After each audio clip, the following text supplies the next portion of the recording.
Welcome back friends to the great study YouTube channel. आज हम आप लोग के लिए आए हैं इकोनॉमिक्स का पार्ट। तो चलिए बिना देर किए शुरू करते हैं आज का सेशन। आज का जो पहला क्वेश्चन है वो है अर्थशास्त्र का जनक किसे कहते हैं। अर्थशास्त्र का जनक किसे कहते हैं? तो अर्थशास्त्र का जनक एडम स्मिथ को कहते हैं। किसको कहते हैं? एडम स्मिथ को कहते हैं। एडम स्मिथ एक स्कॉटलैंड के थे। कहाँ के थे? स्कॉटलैंड के थे। और इसको फादर ऑफ इकोनॉमिक्स भी कहा जाता है। Father of economics. इनके एक बुक था, बुक का नाम था वेल्थ ऑफ नेशन। बुक का नाम क्या था? Wealth of nation.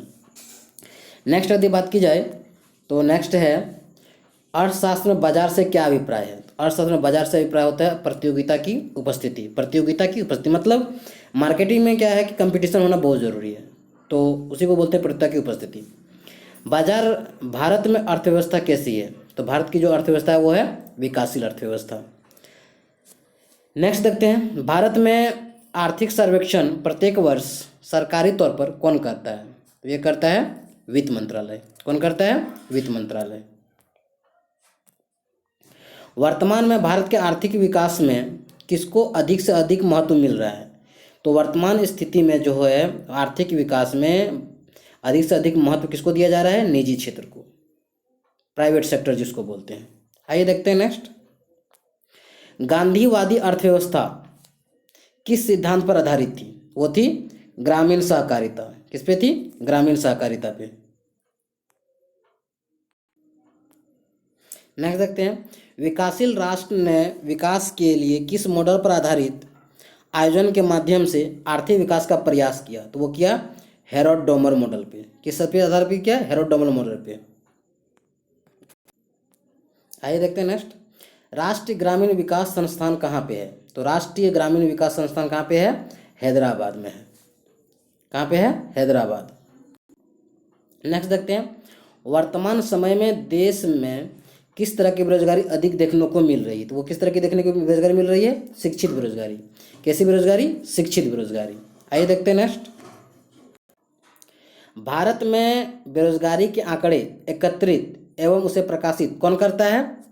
भारत में बेरोजगारी के आंकड़े एकत्रित करने का काम और प्रकाशित करने का काम कौन करता है? NSSO। NSSO। NSSO के फुल फॉर्म की यदि बात की जाए तो national sample survey office. National sample survey office. आइए देखते हैं नेक्स्ट, भारतीय अर्थव्यवस्था के उदारीकरण का अग्रदूत किसे कहा जाता है? तो भारतीय अर्थव्यवस्था के उदारीकरण का अग्रदूत डॉक्टर मनमोहन सिंह को कहा जाता है। किसको कहा जाता है? डॉक्टर मनमोहन सिंह को, जो हमारे देश के 13वें प्रधानमंत्री भी रह चुके हैं और प्रधानमंत्री के पहले ये वित्त मंत्री भी रह चुके हैं। इससे संबंधित प्रश्न आता है कि एकमात्र वो प्रधानमंत्री जो वित्त मंत्री रह चुके हैं तो वो है मनमोहन सिंह। आइए देखते हैं नेक्स्ट, मानव विकास सूचकांक HDI किस अर्थशास्त्री की देन है? तो ये है महमूद उल हक। किस अर्थशास्त्री की देन है? महमूद उल हक की। राज्य स्तरीय मानव विकास रिपोर्ट, राज्य मानव विकास रिपोर्ट मतलब स्टेट लेवल पे जारी कौन करता है? जारी करने वाला प्रथम राज्य कौन सा है? मध्य प्रदेश। कौन सा है? मध्य प्रदेश।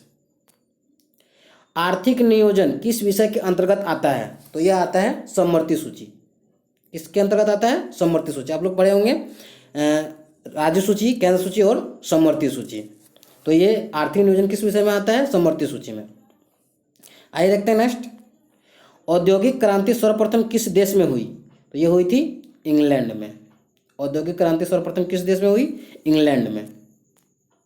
बंद अर्थव्यवस्था का क्या अर्थ है? तो बंद अर्थव्यवस्था का अर्थ होता है आयात निर्यात बंद, मतलब वैसी अर्थव्यवस्था जिसमें ना ही किसी देश से आयात किया जाता है और ना ही निर्यात किया जाता है अपने देश से, वैसी अर्थव्यवस्था को क्या बोलते हैं? बंद अर्थव्यवस्था। घरेलू अर्थव्यवस्था का वैश्विक अर्थव्यवस्था के साथ एकीकरण को क्या कहा जाता है? तो उसको कहते हैं वैश्वीकरण। क्या कहते हैं? वैश्वीकरण कहते हैं। देखते हैं नेक्स्ट, सर्वाधिक निर्धनता वाला राज्य। तो सर्वाधिक निर्धनता वाला राज्य कौन सा है? छत्तीसगढ़। कौन सा है? छत्तीसगढ़। तो आज का सेशन आपको कैसा लगा कमेंट करके जरूर बताएं, और अभी तक आपने हमारा चैनल सब्सक्राइब नहीं किया तो सब्सक्राइब कर लें और बेल बटन को भी प्रेस कर दें ताकि जब भी मैं वीडियो अपलोड करूँ उसका नोटिफिकेशन आप तक पहुंच जाए। धन्यवाद।